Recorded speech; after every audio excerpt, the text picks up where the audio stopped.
വളരെ എളുപ്പത്തിൽ തയ്യാറാക്കാവുന്ന ഒരു ചെമ്മീൻ ബിരിയാണിയുടെ റെസിപ്പിയുമായിട്ടാണ് ഞാനിന്ന് ഇവിടെ എത്തിയിരിക്കുന്നത്. നമുക്കിതൊന്ന് മാരിനേറ്റ് ചെയ്യാം. ഒരു 1/2 ടീസ്പൂൺ മഞ്ഞൾപ്പൊടി, 1 ടീസ്പൂൺ മുളക് പൊടി, ഇനി ആവശ്യത്തിന് ഉപ്പ് ഇട്ടതിന് ശേഷം നല്ലതുപോലെ ഒന്ന് മിക്സ് ചെയ്തിട്ട് നമുക്ക് 1 മണിക്കൂർ ഒന്ന് ഫ്രിഡ്ജിൽ വെച്ച് കേട്ടോ. ഒരു ബിരിയാണി പോട്ടെടുത്ത് ഞാനിവിടെ ചൂടാക്കുന്നുണ്ട്. ഓയിൽ ഒഴിച്ചു കൊടുക്കുന്നുണ്ട്, സൺഫ്ലവർ ഓയിൽ.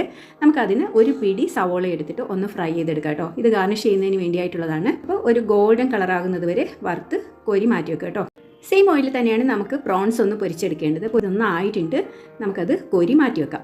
അടുത്തത് നമുക്ക് ഇതിലേക്ക് നേരത്തെ അരിഞ്ഞു വെച്ചിരുന്ന ബാക്കിയുള്ള സവോള ഉണ്ടല്ലോ, അത് ഇതിലേക്ക് ഇട്ട് കൊടുത്ത് നല്ലതുപോലെ ഒന്ന് വഴറ്റിയെടുക്കുക. ഇതിലേക്ക് ഇഞ്ചി, പച്ചമുളക്, വെളുത്തുള്ളി ആ പേസ്റ്റ് ഇട്ട് കൊടുക്കുന്നത്. മൂത്ത് ആ ഓയിലൊക്കെ ഒന്ന് തെളിഞ്ഞ് വരുന്ന കണ്ടീഷനിൽ വേണം നമുക്ക് ടൊമാറ്റോ ഒക്കെ ഇട്ട് കൊടുക്കാനായിട്ട് കേട്ടോ. ഈ സമയത്ത് നമുക്ക് റൈസ് റെഡിയാക്കാം. അപ്പോൾ നമ്മളുടെ റൈസ് റെഡി ആയിട്ടുണ്ട്. അടുത്ത മസാല നമുക്ക് നോക്കാം. മസാലയിലെ ഓയിലൊക്കെ തെളിഞ്ഞ് വന്നിട്ടുണ്ട്. ഇതിലേക്ക് ഞാനിപ്പോൾ പ്രോൺസ് ഇട്ട് കൊടുക്കുന്നുണ്ട്. പ്രോൺസ് ഒന്ന് നല്ലതുപോലെ ഇളക്കി കൊടുക്കുക. ഇതിലേക്ക് ആവശ്യത്തിന് ഉപ്പ് ചേർത്ത് കൊടുക്കുക. 1 ടേബിൾ സ്പൂൺ നിറച്ച് ഗരം മസാല പൊടി ഇട്ട് കൊടുക്കുക. ഇതിലേക്ക് 1 കപ്പ് തൈര് കൂടെ ചേർത്ത് കൊടുക്കുക. ഇനി നമുക്ക് 1 നാരങ്ങയുടെ നീര് കൂടെ ചേർത്ത് കൊടുക്കണം കേട്ടോ. മല്ലിയിലയും പുതിനയിലയും അരിഞ്ഞ് വെച്ചിരിക്കുന്നതിൽ നിന്നും ഒരു 1/4 ഭാഗം ഇപ്പോൾ ഇട്ട് കൊടുക്കുക. അപ്പോൾ നമ്മുടെ മസാല ഓൾമോസ്റ്റ് ആയി കഴിഞ്ഞു. ഇത് കണ്ടില്ലേ?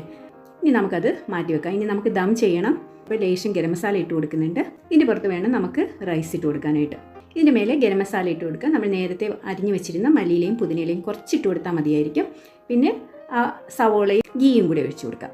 അപ്പോൾ കഴിഞ്ഞു. ഇനി നമുക്ക് ദം ചെയ്യാം. നല്ല അടിപൊളിയായിട്ട് ബിരിയാണി വന്നിട്ടുണ്ട്.